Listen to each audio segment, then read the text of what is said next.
you do not know me, I'm Alistair Young. I'm a professor in the Nunn School, and I direct our Center for European and Transatlantic Studies, the Atlanta piece.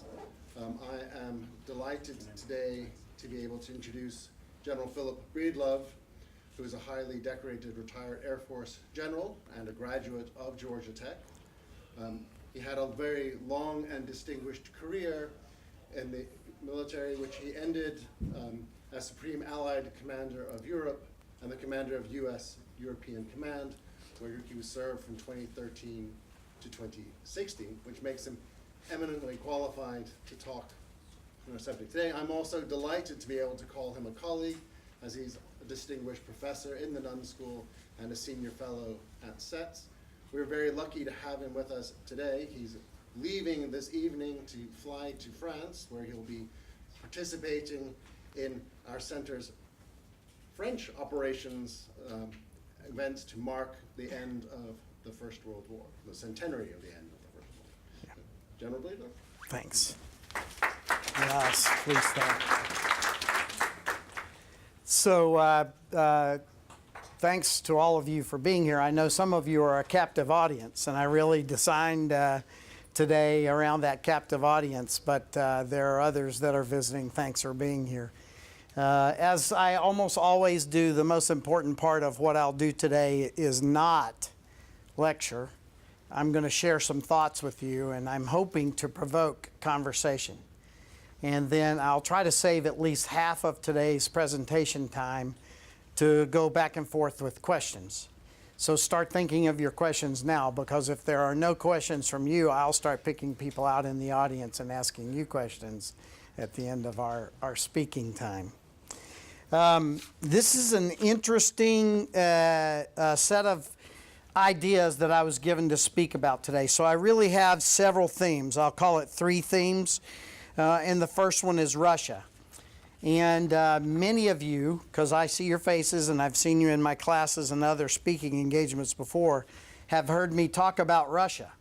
So I'm going to do something very different today, and it may be quite provocative, so we'll see how that works.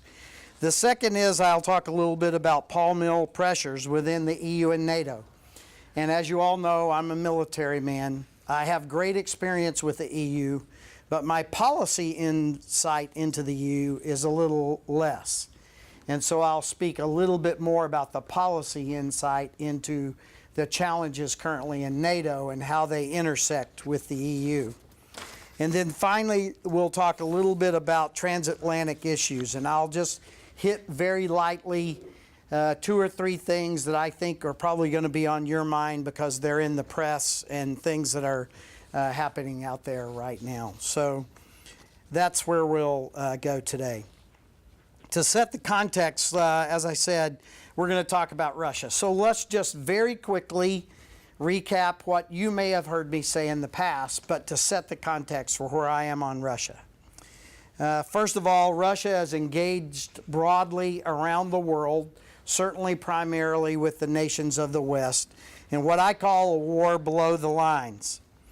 Mr. Gerasimov, who directs this business, who is the leader of the military in Russia, he calls it, in his words, asymmetric methods and indirect means, meaning that he will carry on a conflict with the United States and other nations in the West in ways where they do not attempt to meet us strength for strength, rather to challenge us where we're weak. And my second assertion, which you have heard me say before, is that Russia is emboldened in this because they've been virtually unchecked by the West in the past 10 years. And so I'll invite your questions and remarks to that a little later. Second, you have heard me say many times, but it bears repeating, that we absolutely need to engage Russia in meaningful dialogue. We can't afford to continue. I'm an engineer, as you know, from Georgia Tech. We study vectors. And we're on a bad vector, and unless you apply force and direction to a vector, the vector is going to remain unchanged. And we're heading in a bad direction with Russia, and we need to engage them. The sad news is the caustic political environment in our capital really is at detriment here. We cannot take a position publicly about Russia without being labeled as either being on one team left or one team right in Washington, D.C. And so the real constructive work that we need to do as it relates to Russia is stifled by either being labeled in the Trump camp or being labeled in the anti-Trump camp.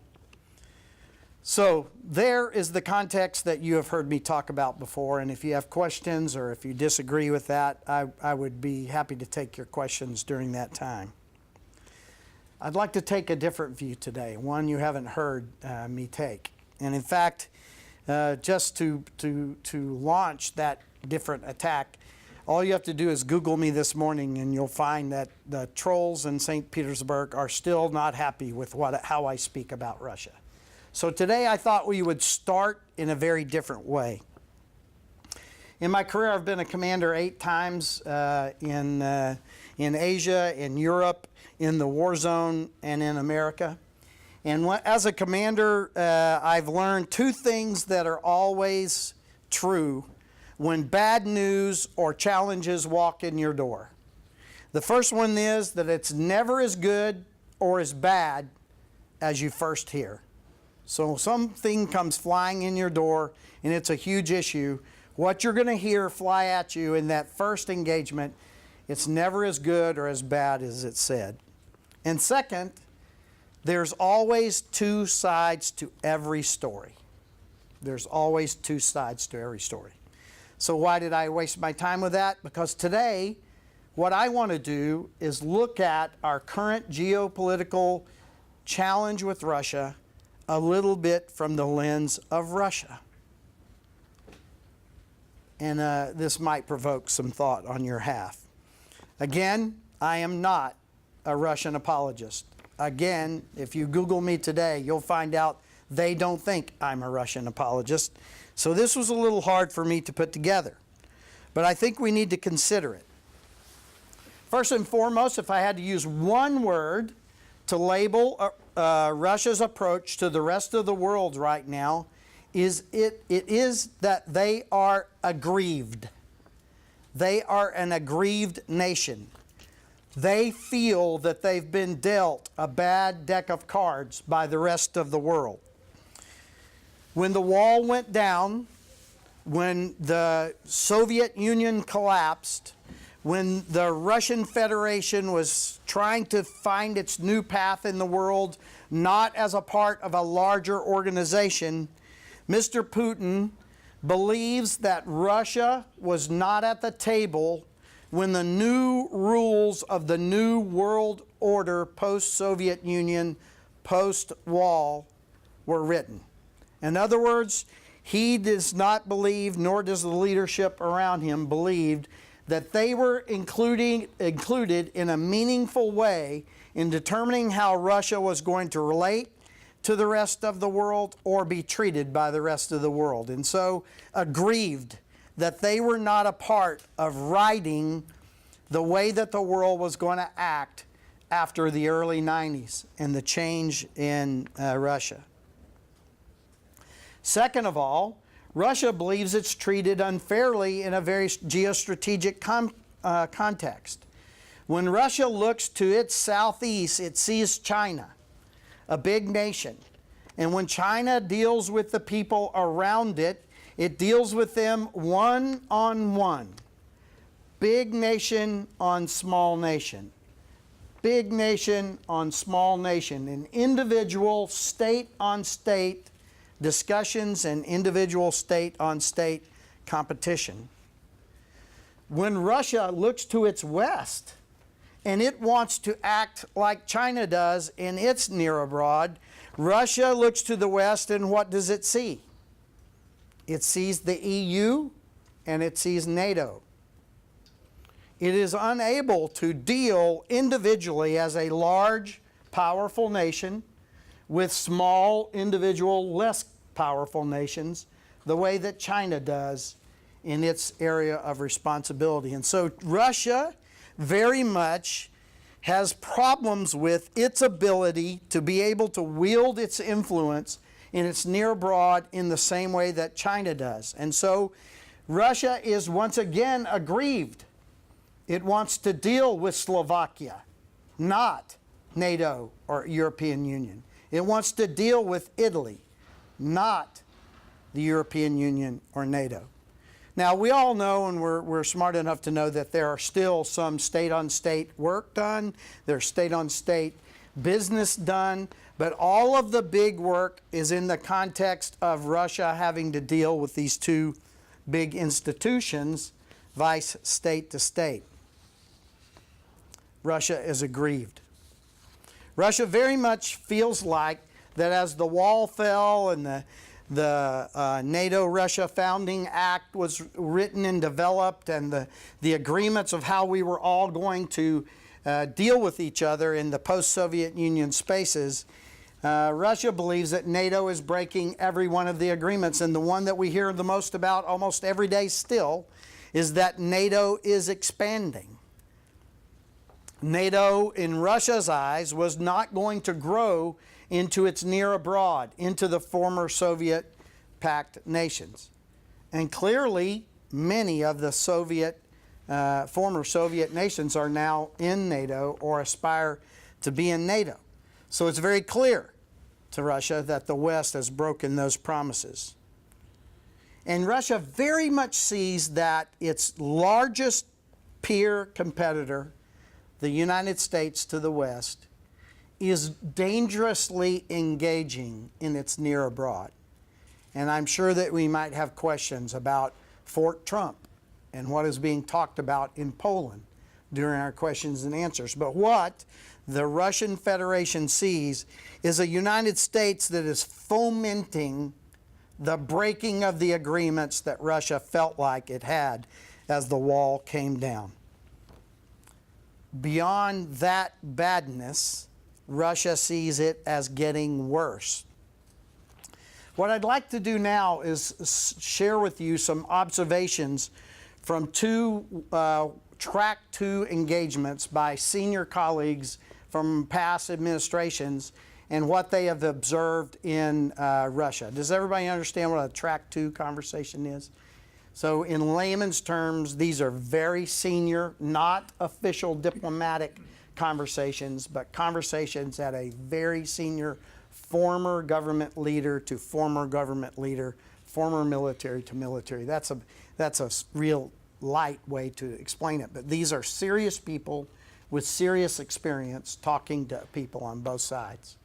And so recently, two delegations have been into Russia that colleagues of mine that I've served with in the military and in the White House and in D.C., they were there. And these are their observations. So I'm simply repeating to you what they have measured as the climate in Russia. Russia very much sees a bad relationship with America as deteriorating day by day. And they talk more broadly of a deteriorating relationship with the West, but their central focus is on this deteriorating relationship with America. Quotes. Now these are spoken in Russian, translated by an American, and now I'm quoting the American. Everyone is against us. Russia is automatically guilty of everything. So many things, and I'll run through a few of them in a minute, that we talk about every day, matter-of-factly, Phil Breedlove has talked about routinely in a matter-of-fact way. All of these assertions of Russian involvement in the West, they see as a symptom of the broader problem that the entire West is labeling Russia as the problem and sees that they are the only problem and that they are guilty of everything. Second major observation from these groups. It is clear that Russia does not want to fight us. I think it's instructive what we saw in the Ukraine, that Russia went into Crimea and they were a bit surprised at how how excited the West got about it.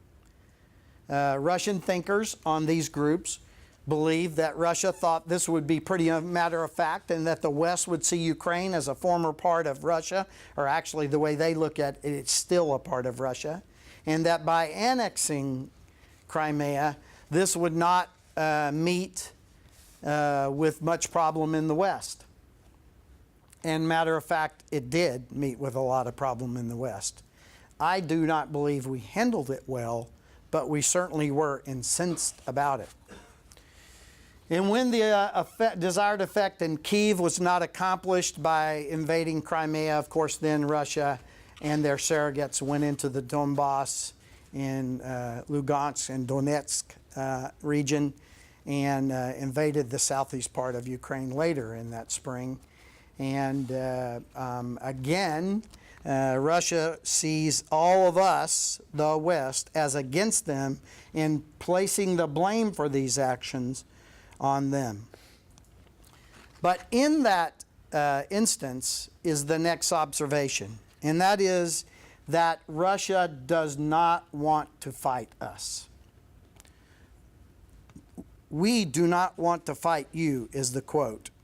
Now he talks about the U.S., and he says, these individuals say, the U.S. is incredibly unpredictable.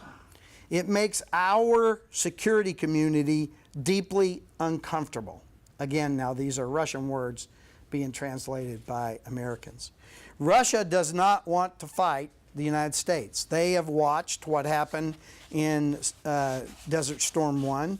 They watched what happened in Desert Storm 2. They watched what happened in Syria. They watched what happened in Afghanistan. And they understand that if they allow a Western force to ready themselves, prepare themselves logistically, move sufficient force to a fight, that they will not be able to stand. But what Russia does understand is that because they are there on the lines, they can make rapid advances and sue for peace, but they don't want to do that. They don't want to fight the West, is what is being passed through these Track 2 discussions. Other observations. On the entire gamut of things that the West is blaming we, the Russian Federation, for. We didn't start this.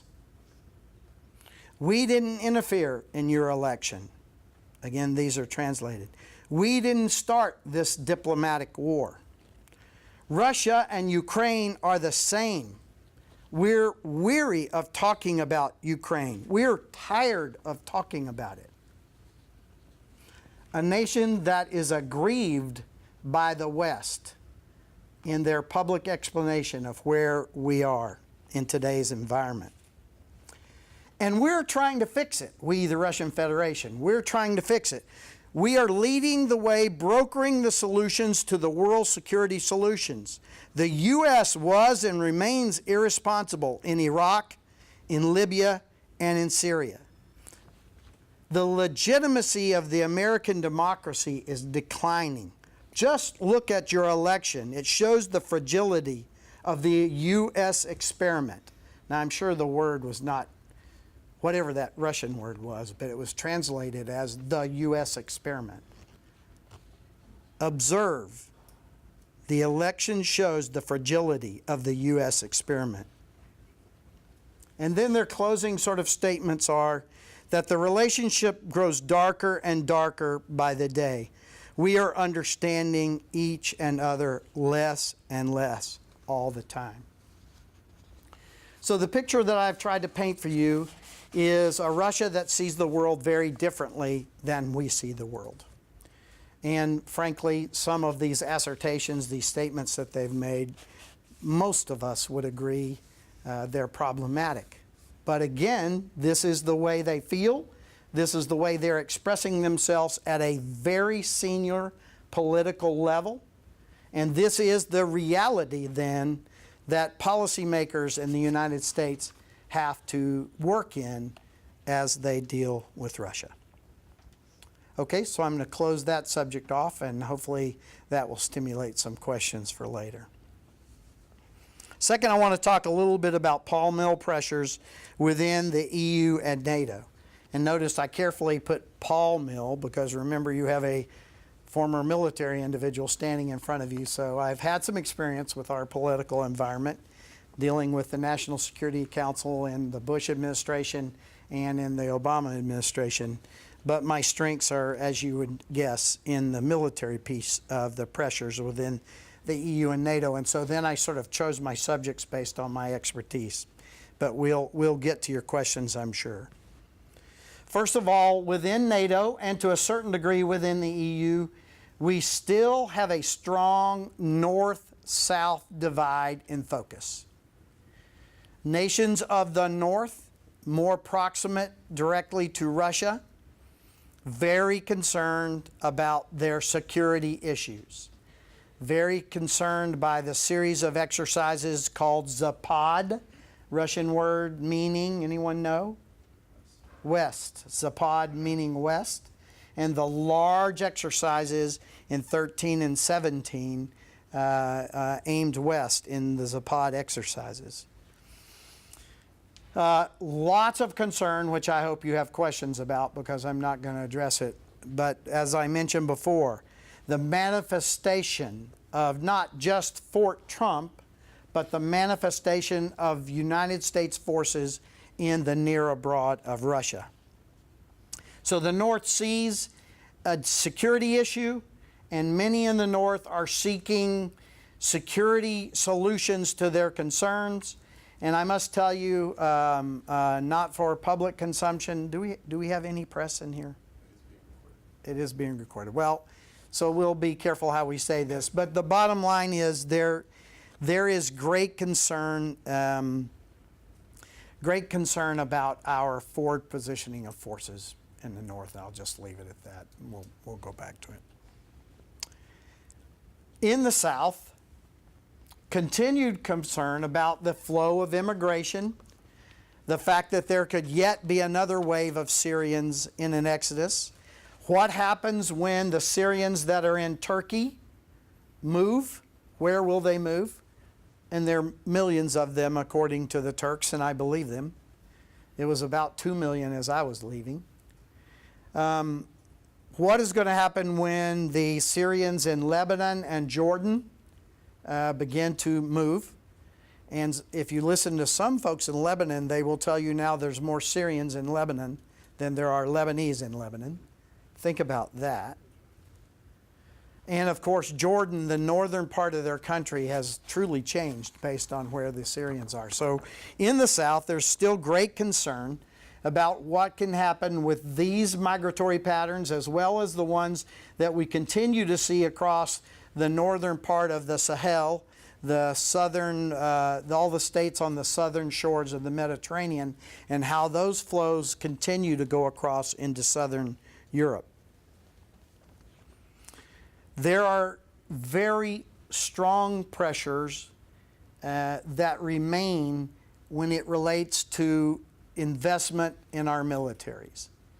I expect questions later because I will say in a few minutes that we have had a positive turn when it comes to investment in the militaries of NATO, but there is an incredible divide between the nations that can and will and the nations that are under intense budgetary pressure to remain focused on societal issues and not defense issues inside of their nations. And so many label them the 2%ers versus the non-2%ers. This continues to bring strife not only inside of NATO, but inside of the European Union on who is investing and who is not. I would make a couple of other observations as Phil Breedlove. These are not on behalf of our government, our State Department, or the DoD. But having lived and served in Europe 8 times, Europe needs not only the leadership of the United States, and I would assert that's the number one thing they need, but what the second thing they need is strong European leadership. And what we see now, because of all of the pressures on some of the big governments inside of Europe and the EU, that those leaders are faltering. I would invite your thoughts as to how you see Germany's leadership evolving now inside the EU, especially as Mrs. Merkel, someone I respect in the highest manner, as her government and her capabilities and her authorities are waning based on political issues inside of Germany. And they're not the only ones. The rise of nationalism. And many then in the same sentence say the decline of democracy. Lots of real challenges. Two there that worry me. Two that I focus on and read about and worry about. I am a great supporter of Turkey. Geopolitically, Turkey is incredibly important to us. Where it sits in the world is very important to us. Our ability to work with the Turkish military is very important. But I think we all believe and understand that the leadership of Turkey has been on a different direction for some time, a direction that brings us all some pause. And some would read the same as happening in Poland, a nation that is doing wonderful work in trying to reestablish its defense establishment, to reestablish its own self-defense capabilities, and to be a better part of the defense alliance of NATO, but also having some political pressures which cause some to pause. And so these pressures from nationalism to internal politics, weakening some of the fabric of some of our democracies in our alliance, certainly is a problem. I will short circuit one of your questions. I've never been in this a meeting like this where I was not asked about Brexit. And I don't satisfy very often because I have a feeling which doesn't match a lot of people's. Remember that where I sit is where I stand, and having been the commander of NATO, I normally answer this question as it relates to NATO, and I tell people all the time that I don't think Brexit will ever hurt NATO at all.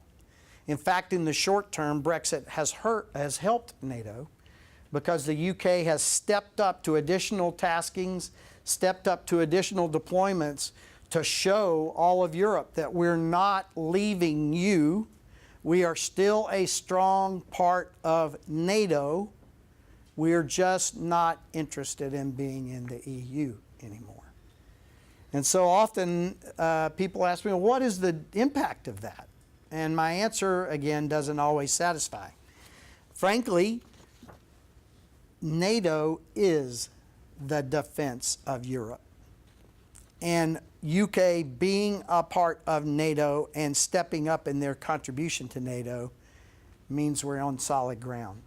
If Brexit results in a drastically weakened pound, and that then begins to affect the UK's ability to invest in their recapitalization and their defense, now we have a problem.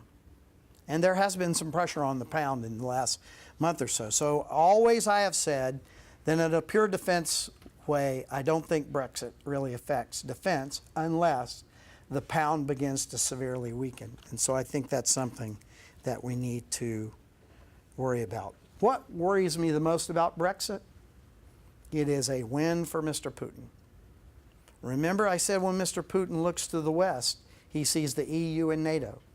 And he works every day, and those around him work every day to try to break apart those institutions and to weaken their authority, to weaken their moral authority. And so I think for Mr. Putin, Brexit is a political win. So we'll try to wrap it up here pretty quick. 3 last transatlantic issues. And the first one I just put down is the President of the United States. I was pretty outspoken, having been the former commander of NATO. I was pretty outspoken that I didn't agree with his tactics, techniques, and procedures of approaching NATO. Okay? That's words that military people talk about all the time, tactics, techniques, and procedures. So I didn't agree with our president's approach to NATO. I wrote about it, I testified about it, it's all public. But now, I think we have to be intellectually honest and look at what's just happened. The 3 previous presidents tried to move the needle on getting NATO to invest more in its own defense, and they all swung at the ball and struck out. 0-4-3 in baseball terms. But this president, whether we agree with his tactics, techniques, and procedures or not, now has a strong reinvestment trend going in these nations. I expect questions on that. And then the last thing, I just want to reiterate what we said before. I may be jaded in my thought, having lived in Germany 5 times, having 2 daughters born in Germany. But I believe that Europe needs a strong Germany that is willing to lead, and I see massive challenge now in Deutschland, in the leadership of Deutschland, and in the possible demise of Ms. Merkel's government. And so I think that is a huge transatlantic issue that we're going to have to deal with if it comes to fruition. Okay, so that's the last of my remarks. I hope that what that has done is giving you something to either vehemently disagree with me about, challenge me on, or question me. Who's first? Yes, sir. Come there next. Would you say that Russia would see it as a win that so many migrants from Northern Africa and the Middle East have moved into the EU and therefore caused additional nationalistic approaches, division in governments, the inability to assimilate, and those kinds of problems? Did everybody hear that What should question? we do about it? So the question is, would I see it as a win for Mr. Putin or Russia, the effects of the migrant transfers in Europe and the results from those migrant transfers? Right. Close enough. So I think that, and you may or may not agree, I think that Mr. Putin is less concerned with the tool, but he's really happy with the effect. I think he's used many other tools in trying to bring these kinds of pressures on Europe. But you don't have to look very far back, and you'll hear that I once called it the weaponization of migration. When we don't agree with someone or we can't live with someone inside of our own country, we bring what Ms. Bashar al-Assad does is bomb them until they leave. They become someone else's problem. And then he basically looks at them and says, I can do this all day and I'll give you problems for the next 10 years if you don't bend to my will. And I think the same applies in Russia. Russia wants to weaken Western democracies. Russia wants to, as you heard, they want to delegitimize and call in question the legitimacy of Western democracies, most importantly the United States. And so he brings all kinds of tools to the game. So short answer to your question, I think he's very happy with how this has all worked out. I think we have here, and then we'll go there next. So. Right, so apologies in advance, this is kind of a long-winded question with some background. So I'm sure you know of it, but there was a book written by a man named Alexander Dugin called The Foundations of Geopolitics. It was released in 1997, and it's a very popular book in Russia. And it's basically, in some circles, regarded as like Russia's current foreign policy directive.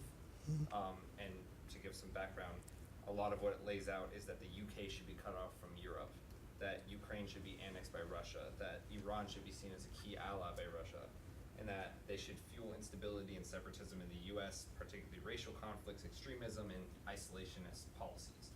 So do you think that in current foreign policy, is this book being taken seriously as Russia's current guiding directive?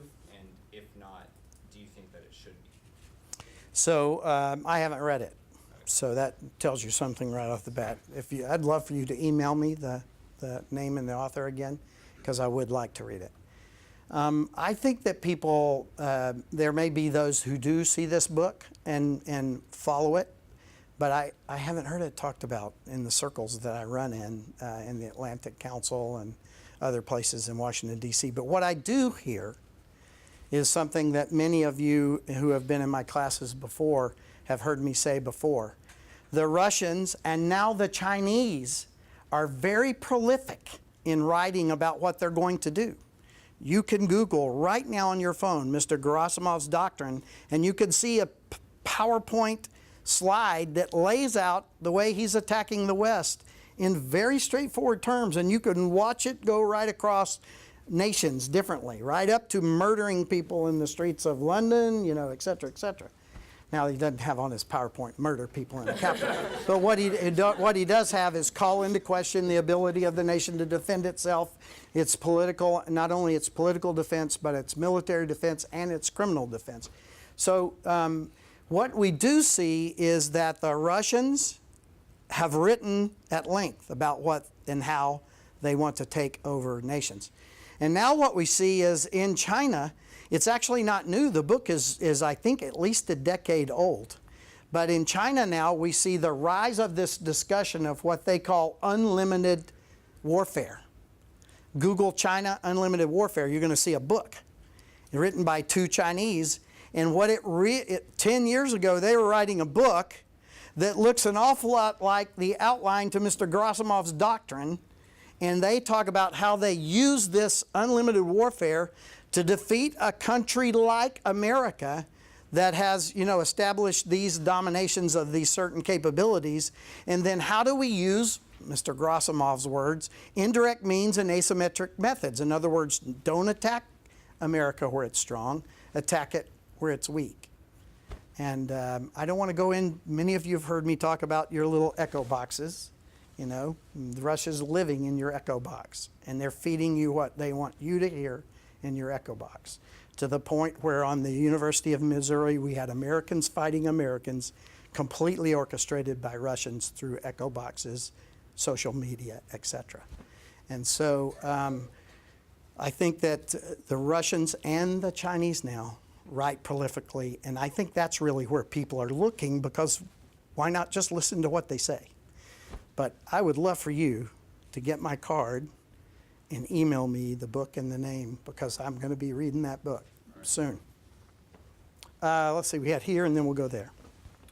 You said that you don't think that the U.S. handled the situation in Ukraine well. How do you think the U.S. should have held it? And my second question is, how do you see this conflict to be resolved, and how soon you think it can be resolved? Remind me of the second half, because I'm going to talk a little bit about the first part of your question. I'm an old fighter pilot. I'll forget the second part. So allow me not to answer only in the context of the U.S. When it comes to Ukraine, it's a decidedly European area. It's a problem that would affect Eastern Europeans and all of Europeans at some point. So what I would rather talk about is the response of the West to the Ukraine. And some of you have heard me, so go to sleep if you've heard this pitch. But remember that Russia attacks us in a broad national sense. It uses all of its elements of national power: diplomatic power, informational power, military power, and economic power. D-I-M-E, like the dime. Easy way to remember it. And so to save time, I'll not describe it, but we can do it afterwards if you want. I can describe how Russia attacked Ukraine diplomatically, trying to discredit Kyiv and the government that came in as a result of the Maidan. Informationally, the disinformation campaign in Ukraine was astronomical. Look at the shoot down of the aircraft and what that disinformation campaign. Of course, militarily, they used force to change internationally recognized borders twice, something that we thought was over in the European landmass just to some degree. And then economically, they were recalling gas and power loans. They were raising gas and power prices. They were turning off gas in the middle of the winter. I mean, they used a broad approach to attacking the Ukraine. How did the West respond? You're asking me? Yeah, How did the West respond? Well, I'm from Ukraine. yeah. So do you feel like the West came to your support? Yes and no. Yeah. When the war started, we definitely felt that we didn't have enough support from the West because our military was pretty much naked, and we didn't receive. I cannot say 100%, but in my opinion, any necessary aid that we needed at the point, because we were lacking defensive weapons, Yep. especially tanks and anti-tanks, Yep. rockets, and we've been asking Europe and the US for I think 1.5, 2 years to send us anti-tank weapons. And just, I believe, over the summer we received javelins, A few. a few javelins, and we're not allowed to use them. So if I could just interrupt to save time. His answer was that there was no immediate reply, and then there began a series of lesser replies. Let me be very straightforward for you. I don't think the West replied at all, basically. There wasn't even huge condemnation on the international fronts, because immediately there were actually countries from the West talking about, well, but Crimea was always sort of part of Russia. We actually had conversations where we were legitimizing what they did at a single level. So I don't think that the West replied much at all. We diplomatically in America, what did we do? We threw this over the transom and said, you, Mr. Hollande, and you, Ms. Merkel, you take care of this. We're done with this. You guys take care of this. So we sort of abandoned, I think, our diplomatic responsibility. Have we ever fought an information campaign against anybody? Somebody raise their hand. In the past 2 decades? I would answer no, but I'm willing to listen to you if you have an example. Militarily, we did almost nothing right at first, and then after great debate, we finally started offering some things, and that's where I'll get to answering your question about what should we have done. And then economically, we took really the only action that we ever take against Russia. We levied sanctions. We don't ever engage them diplomatically really harshly. We don't ever engage them informationally at all. We rarely do anything militarily against them for fear of provoking them. And then we always hammer them with sanctions and more sanctions and additional sanctions and expansions to the sanctions. Okay? So now I will speak a bit boastfully. The job that we were given at the time as military leaders is to hand our government a plan on how to react. And what often happens in government circles is when you have them a plan, and in a plan, these things happen to make these things happen, to get these things to happen, to get to your result. But quite often when those plans are handed over to more public decision makers, they look at that as a Chinese menu and they say, I'll take one of those, and one of those, and one of those, and one of these. And those 4 things don't add up to the result that the plan would have added up to. So we took some rather meager actions, especially militarily. We gave them some medical supplies. We gave them some meals ready to eat. I would say that was psychological warfare, having eaten many of those in my life. You know, we gave them some things, but none of it added up to real capability. And then later we finally gave them some anti-tank weapons that they had some limitations on where they could use them, et cetera, et cetera. So it was all in the military commander's mind extremely unsatisfactory the way the West approached. I need to answer your second half really quick because I've gone too long. What was the second part? How do you see this conflict can be resolved and how soon? So right now, again, this is my opinion, not the opinion of our government or of our military. The Minsk process is broken. It's done nothing and it's doing nothing. One of the most important things about the Minsk process is reestablishing the international border of Ukraine. Of course, Russia is basically saying we're never going to do that till Ukraine does everything else we've asked them to. And when they complete everything we've asked them to do, then we'll start talking about reestablishing the border of Ukraine. I think that's broken. It's a process that will never succeed. We need to throw Minsk out and begin a new negotiation. And we need to have the Western powers at the table when that's negotiated. We in America don't need to be throwing this problem over to a couple of leaders in Europe and saying, you take care of it. The West needs to be involved in solving it. I feel a little bit strongly about this, if you can't tell. Sorry. Back there. Yeah. So speaking more about the U.S.-Turkey relationship, you said that you support Turkey geopolitically. I was wondering how you feel about the U.S.-Turkey divide regarding the constant Turkish attacks on Syrian Kurdistan and the invasion of Afrin. So there are lots of problems that we have with our ally Turkey. May I offer that in the past, our nation has had troubles politically with other nations. The example I like to use is Colombia. There was a time where our countries could not get along. But all during those times where politically our countries were doing this, the militaries maintained a professional relationship, a relationship of mentoring each other. We learned from them about their part of the world, and they learned from us. And I will again say a bit boastfully, in the end, those bridges that remained standing between the militaries became the roads which the politicians began to drive across.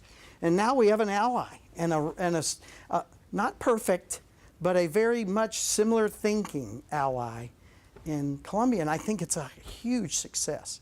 So there are times in our past where we have had real troubles with some of our close friends, and I think we're in a period of that with Turkey. I do not vote for abandoning our ally in this moment. I vote for continuing keeping these bridges open that will, at some point, I think, be seen to be the way to begin to solve bigger problems. I do not for a minute lessen the troubles. And frankly, we knew that when we used and embraced the Turks in Syria, that it was going to cause the Turks, not the Turks, the Kurds, I'm sorry. When we embraced the Kurds in Syria, we knew exactly the problem we were getting into with the leadership in Ankara. And so we've had to, my basic words on Turkey is, let's not give up. We need to continue to work at this. And frankly, the Turkish military is a good, proud, and more Western-style military than many in the world. I think I had one back here, and then we'll come back up here to you, and then we'll be over here. So you, here, and then here. Okay. You said that NATO is Europe's defense at this time. Do you think the EU needs to be more aggressive in developing a military force, and how would they go about that? No, is the first thing I would say. And if they did, how would they go about it? I think they're kind of on a good path right now. So remember that 26 nations of one are the same 26 nations in the other.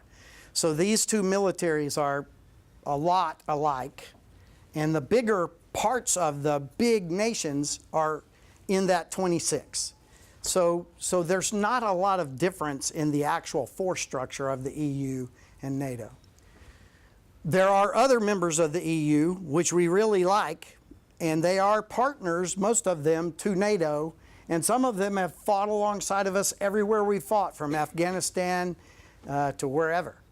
And so there's so many similarities here that I don't feel challenged by investment in an EU defense, because when you make an EU defense force stronger, you're making NATO stronger. Here's what I don't think is responsible. Right now we have NATO with a large and capable command and control, intelligence, surveillance and reconnaissance, logistics apparatus that enables it to go to Afghanistan and fight, to put ships off the Horn of Africa, et cetera, et cetera, et cetera. The EU doesn't have that.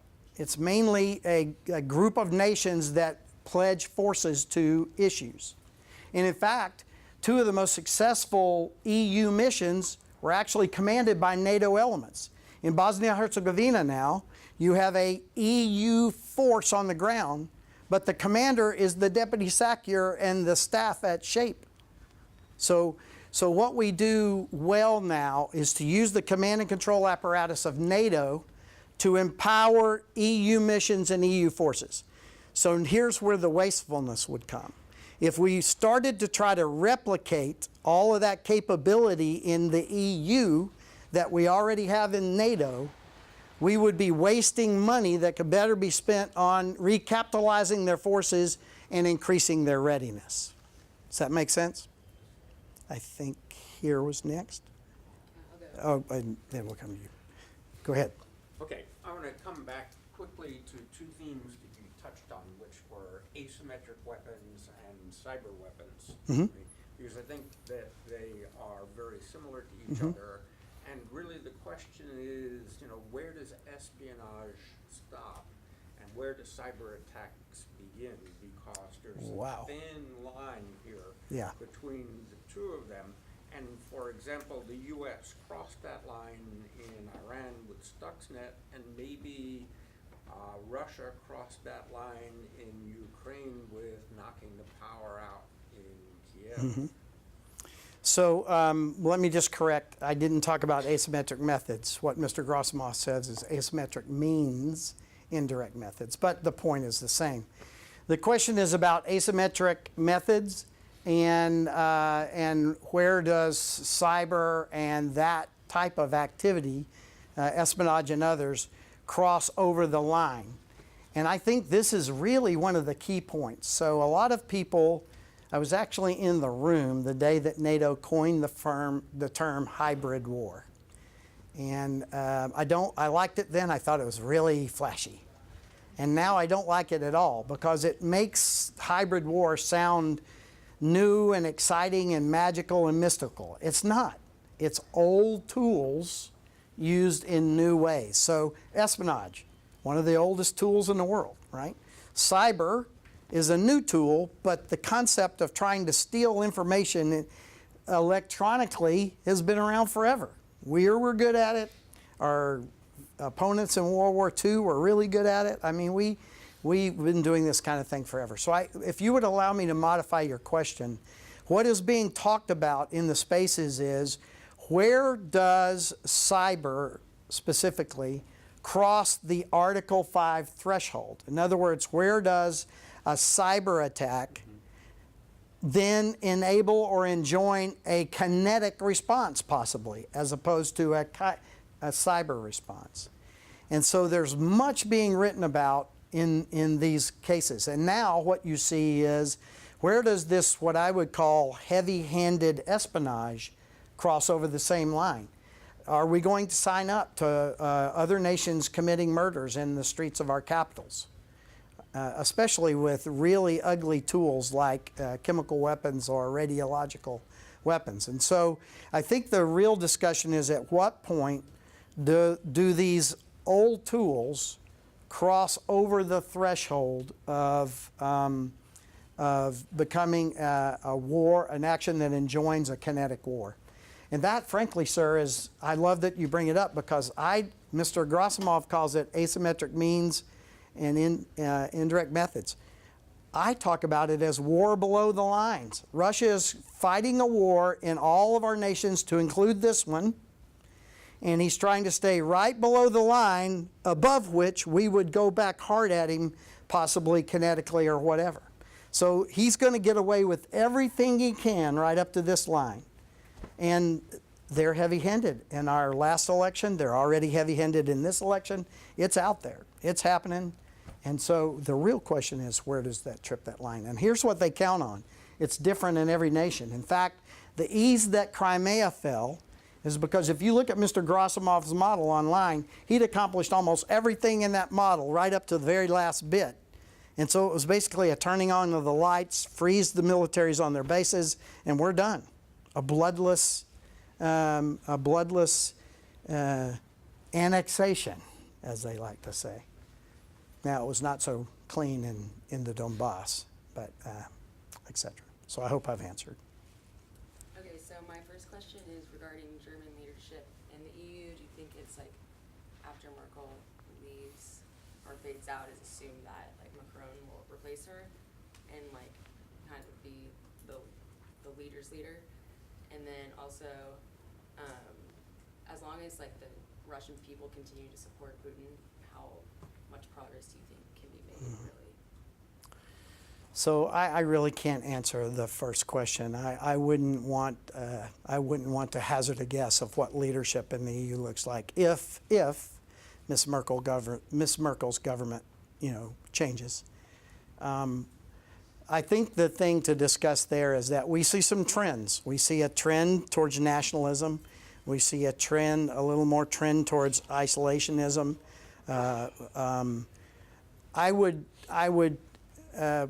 probably make some angry by saying that my observation in Europe is that all nations have always acted on their own best interests first in every situation, but they've been a little more collegial in Europe about getting to a mutually agreeable solution, but all nations first act in their own self-interest. But I really don't have a crystal ball about what happens if Miss Merkel is no longer the leader. I just tell you, I think, whether you agree with me or not, she's been a fabulous leader and probably the best hand at handling Mr. Putin of anybody in the world. And so I would hate to see her fall there. Okay, remind me of your second question. As long as like the Russian people support Putin. Yeah. So in your question, you have asserted that the Russian people actually support Mr. Putin. Yeah, to an extent. Yeah. I know there is definitely, like, it seems like they do, but, well, for an example, like, I went abroad with someone who was Russian, and, like, she's from here, but she, like, I guess was born there, and, like, she firmly, like, supported Russia, and also would say, like, would back up his invasion of Crimea. So here's what I would say, and you may or may not agree with it. This is not original Phil Breedlove thinking, but I've listened to some of the smartest Russia people out there, and there's 3 or 4 of them I listen to a lot. And one of them once said to me, Phil, Russian psyche wants a strong male leader. And she, who told me this, was very clear-eyed about male. So the Russian population looks up essentially to a Tsar-like figure.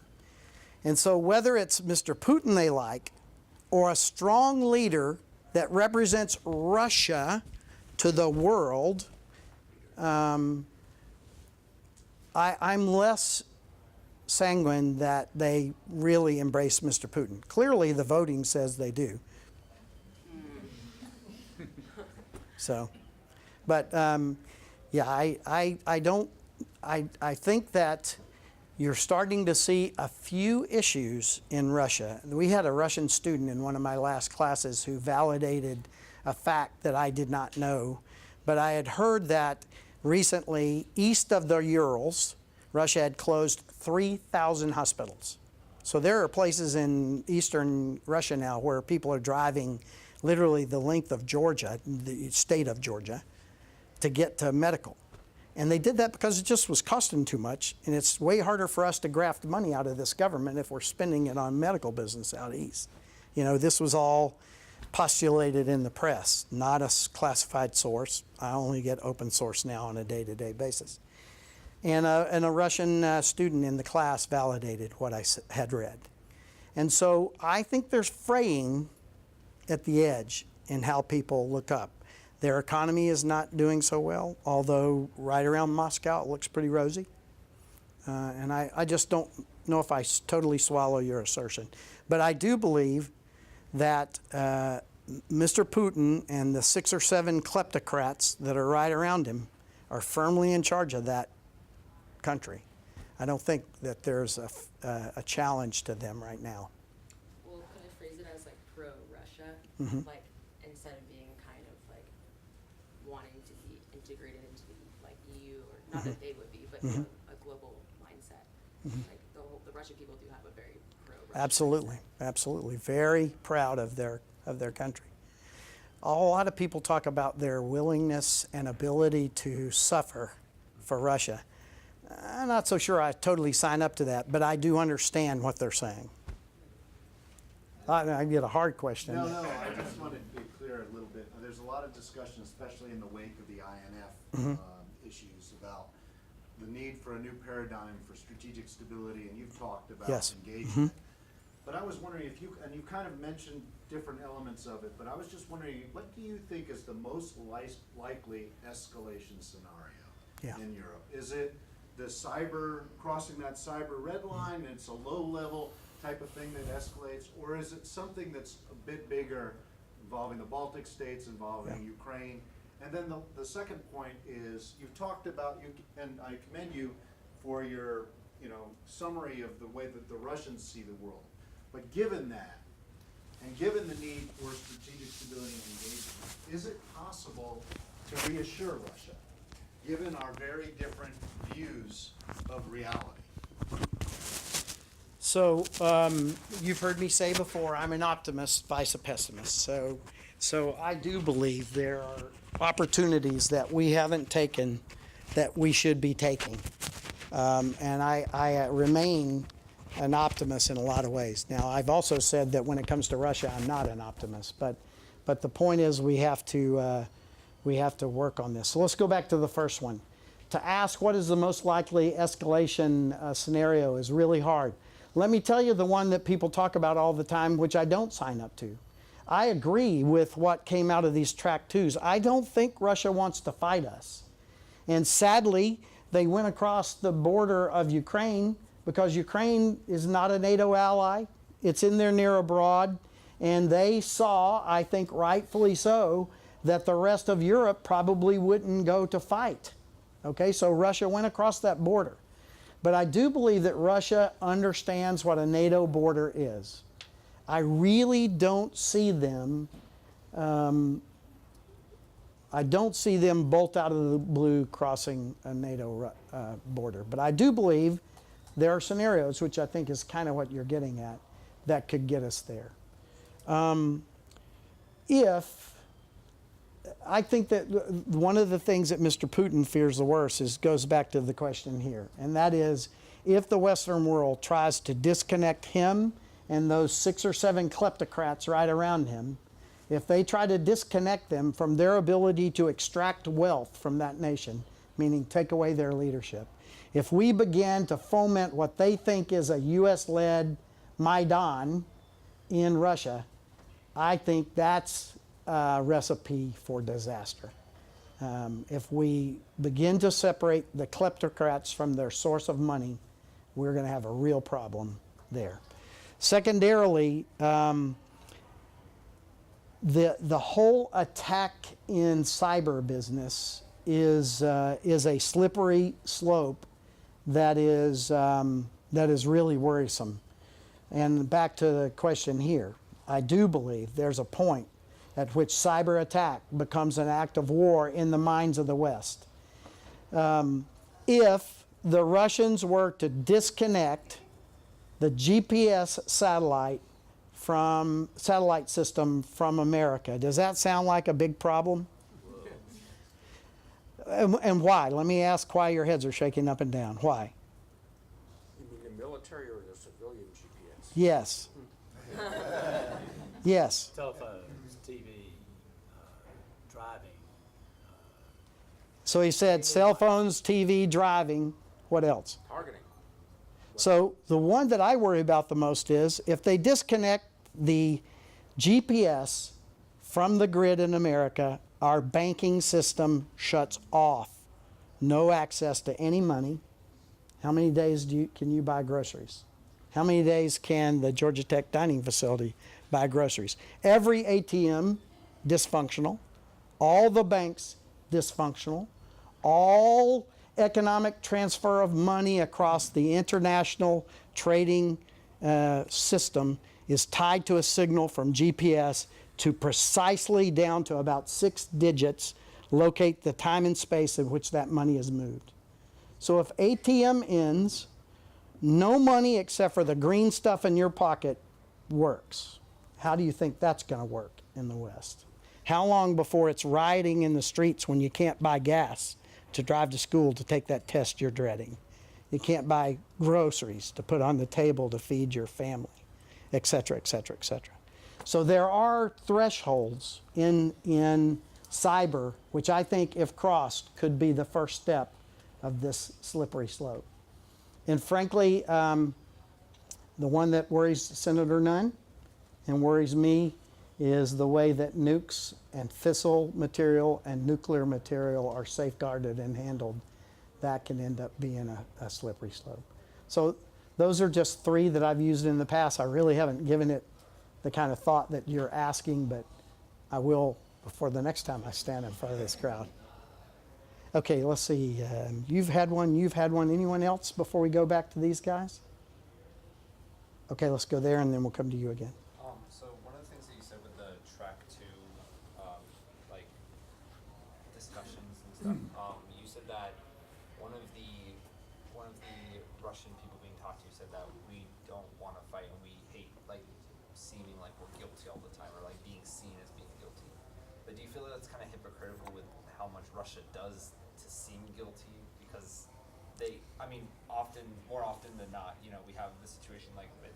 I believe they're absolutely guilty of everything they said on there they're not guilty of. But remember, I was representing Russia today, and normally I don't do that.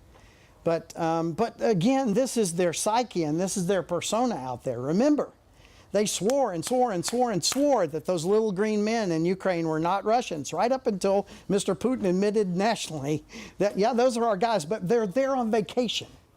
They're not an invading force. There are forces that went there as volunteers on their vacation. You know, so they deny. Those of you who have been in my class, don't answer. So MH17 shot down. How long did it take Russia to get the story on the street that that was a Western, specifically United States, shoot down or crash? 48 hours. Nope, not there yet. How many? What? I'm sure the story was out there while it was being shot down. Yeah, it was about 2 hours. A few minutes over 2 hours. They were out there with 4 stories. One of them is crazy as it was a CIA airplane loaded with cadavers from hospitals, and they crashed it into the area in order to discredit Russia and what was going on in Ukraine. So the bottom line is, you know, they're aggressive in telling the story and then denying the problem. They came out with 4 stories. Oh, by the way, again, if you've been in my class, don't answer. How long did it take the West to discredit those 4 stories? 2 years, 2 weeks. A little over 2 years. It was 2 years and about 2 or 3 days when the Dutch and the Malaysians stood up and laid it all out, what happened. And there was, and God bless them, they did a magnificent job. Their forensics were incredible. Their data was absolutely incredible. But frankly, we knew exactly what happened within about 9 hours. So why didn't the West tell that story? Well, it was fresh. 2 years later, did anything happen to Russia about MH17? How many days did that exposition actually carry in the news? It was about 3 days we had frontline stories about it, and then it's gone. As opposed to if we had struck while the iron is hot with exactly what we knew, and we'd have discredited their stories, it might have played out very different for the Ukrainian people. So they created the stories in about 2 hours. It took us 2 years to debunk them publicly. That's a swing and a miss at the bat. Okay? Let's see. You already did, so you next. In your opinion, do you think Trump is tied to Putin? I'm not going to answer that question. So here, let me explain to the gentleman why I don't do that. My people who've been in my class have heard me say before, I fight to remain apolitical as a retired general officer. I believe when retired general officers become political figures, they do damage to our military. And so I try not to make remarks which could become very, very political, because then one side will label me either left or right, and I lose my voice to both sides. And right now, I'm asked by the left and the right to come talk to them about European issues. And if I answer questions like that in public, I will not have that capability in the future. So let me apologize to you. I just not going to go there. Yes, sir. So I want to come back to 2 of the triggers you mentioned, separating the Magnitsky Act, which makes some Well, it's separating the kleptocrats from being able to extract money from the people, not from Putin. Well, okay, Yeah. but they work for Putin. Right, exactly, Yeah. exactly. And the Magnitsky Act, which is sort of a first attempt to do that. And then your cyber attacks and the attack on the GPS system, one of the real challenges there is figuring out who launched it. And how do you respond to an attack where you don't know where it's come from for 2 weeks or 2 months? The question is about attribution of cyber attack. How do we deal with these slippery slopes that we talked about, especially in the cyber world when attribution is a problem? I think that there's two responses. One, which you'll just have to accept my response, but you could go do your own independent research, and that is that attribution is getting better and better because now we understand exactly how important it is. We're getting better at understanding who did what, but you have to use some pretty exquisite capabilities to do that kind of stuff. It's not going to happen 12 times a day on issues. But the bottom line is, this is a huge problem because the world will not act with us if they don't agree with our intelligence. We've unfortunately performed badly once or twice in our past in getting the world to come alongside of us with intelligence that wasn't exactly right. And so some of our allies and partners are a little bit wary of just jumping on the bandwagon. So attribution is going to be more important in the future than in the past. I'm afraid that we are out of time. You've exercised the general well. Had to take my jacket off. I got all sweaty. I'd like to thank him very much for sharing his insight with us today.